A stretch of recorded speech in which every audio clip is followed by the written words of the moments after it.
दोस्तों नमस्कार, स्वागत है आपका परीक्षा खबरी में। 25 जनवरी 2023 की महत्वपूर्ण खबरों पर चर्चा करेंगे। भारत एक लोकतांत्रिक देश है, विश्व का सबसे बड़ा लोकतंत्र है। लोकतंत्र दो प्रकार का होता है, प्रत्यक्ष और अप्रत्यक्ष। प्रत्यक्ष लोकतंत्र अर्थात जनता जब स्वयं शासन करे, स्वयं सारे निर्णय ले। इतनी बड़ी जनसंख्या में वर्तमान समय में किसी भी देश में भी प्रत्यक्ष लोकतंत्र संभव नहीं है। प्रत्यक्ष लोकतंत्र की कुछ विशेषताएं स्विट्जरलैंड जैसे देशों में पाई जाती हैं, लेकिन वहाँ भी प्रतिनिधि हैं, प्रतिनिधियों के माध्यम से ही शासन होता है। भारत जैसे लोकतांत्रिक देश में भी अप्रत्यक्ष लोकतंत्र है। तो जरूरी है, जनता द्वारा अगर शासन किया जा रहा है प्रतिनिधियों के माध्यम से, तो प्रतिनिधि जो चुने जा रहे हैं वो किस तरीके के हों कि लोकतंत्र को सफल बनाए जा सकें, जनता के रुचि के हों, जनता की पसंद के होने चाहिए। इसीलिए चुनाव की बहुत बड़ी भूमिका होती है। इसी बात को ध्यान में रखते हुए 1950 में 25 जनवरी 1950 को भारतीय निर्वाचन आयोग की स्थापना की गई, जिसके बारे में प्रावधान हमारे भारतीय संविधान में दिया गया है। अब आपको ये बताना है कमेंट बॉक्स में कि किस अनुच्छेद में दिया गया है, 323, 324, 325 या 326 में। यहाँ पे आपको आंसर देना है कमेंट बॉक्स में। तो भारतीय निर्वाचन आयोग की स्थापना हुई। दो बातों पर ये चुनाव भी सफलतापूर्वक हो निर्भर करता है। एक तो शुचितापूर्ण हो चुनाव, बिना किसी धांधली के। दूसरा कि मतदाता भाग लें ज़्यादा से ज़्यादा संख्या में।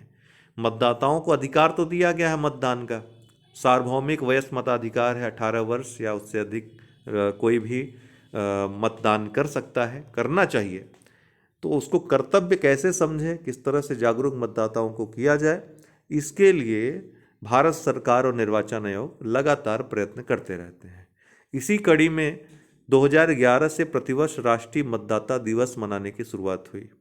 25 जनवरी 1950 को भारतीय निर्वाचन आयोग की स्थापना हुई थी, इसलिए 25 जनवरी को ही चिन्हित किया गया राष्ट्रीय मतदाता दिवस के रूप में। तो इस बार अर्थात 2023 में ये 13वां अवसर है जब राष्ट्रीय मतदाता दिवस मनाया जा रहा है। ये जो मतदाता दिवस मनाया जा रहा है, इससे संबंधित जो उत्सव होगा वो नई दिल्ली में होगा। इस बार का विषय रखा गया है nothing like voting, I vote for sure. ठीक है, nothing like voting, I vote for sure, याद रखिएगा। मुख्य निर्वाचन आयुक्त श्री राजीव कुमार द्वारा राष्ट्रपति को नई दिल्ली में आयोजित समारोह में, जो समारोह आयोजित होगा, electing the first president an illustrated chronicle of India's presidential election, ये पुस्तक भेंट की जाएगी। अभी तक के जो राष्ट्रपति उनका वर्णन इसमें रहेगा।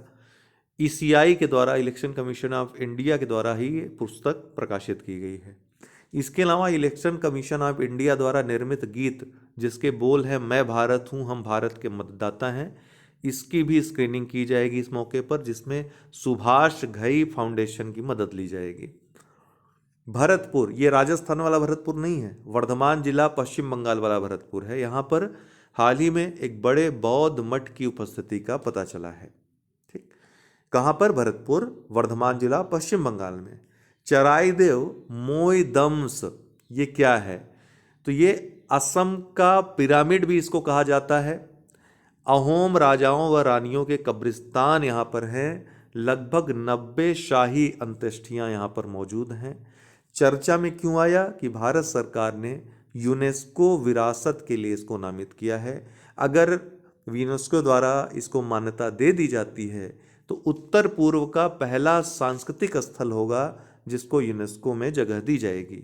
ठीक, तो इसलिए महत्वपूर्ण है। चराइदेव मोईदम्स याद रखिएगा, आ सकता है परीक्षा में। अंडमान द्वीप में, अंडमान निकोबार द्वीप समूह में 21 अज्ञात बड़े द्वीपों का नाम परमवीर चक्र विजेताओं के नाम पर रखा गया है।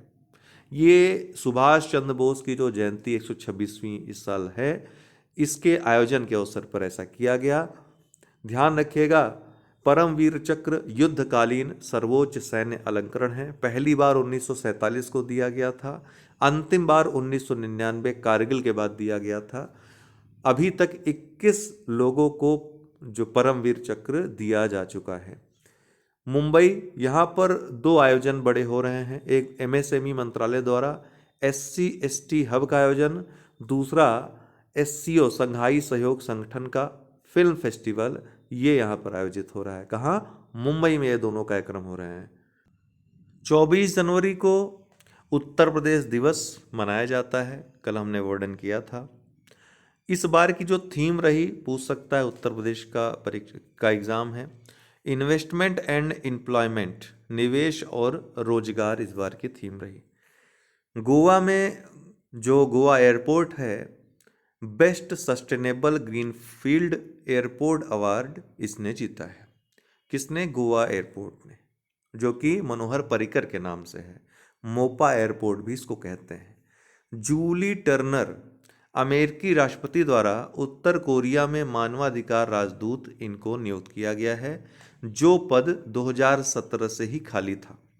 तो किसको? जूली टर्नर को अमेरिकी राष्ट्रपति द्वारा उत्तर कोरिया में मानवाधिकार राजदूत नियुक्त किया गया है।